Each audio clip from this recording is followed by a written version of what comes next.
In today's video, I'm going to teach you how to create revenue reports in HubSpot. First, you'll want to log into your HubSpot account. If you don't have an account yet, go ahead and sign up.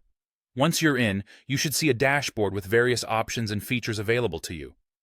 Now, on the navigation menu, look for an option that allows you to create a report.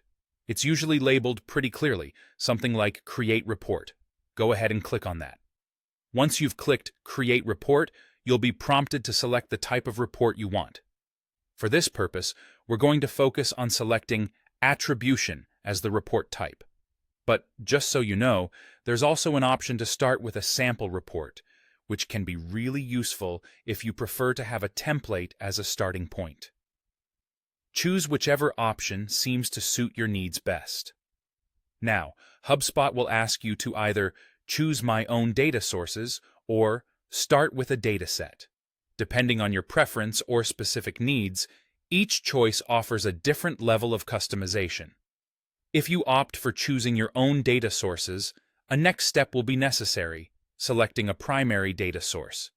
This primary source is crucial because it dictates the core of your report, so choose the one that most accurately reflects the revenue streams or data you wish to analyze.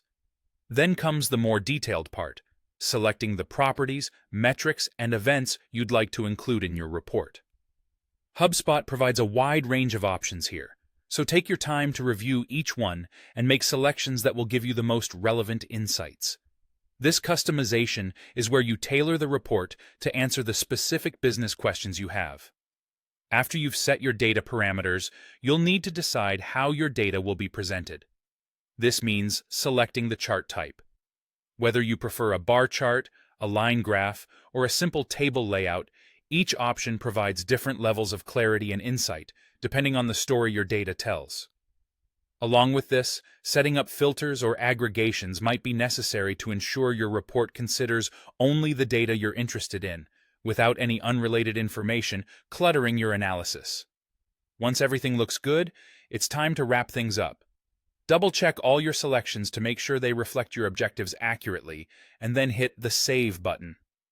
Completing this last step will not only create your customized revenue report in HubSpot, but make it easily accessible for future reference or sharing with your team. And there you have it, a complete walkthrough of setting up a revenue report in HubSpot. With this guide, you should be well on your way to harnessing the full potential of your business data. Thanks for tuning in, and happy reporting.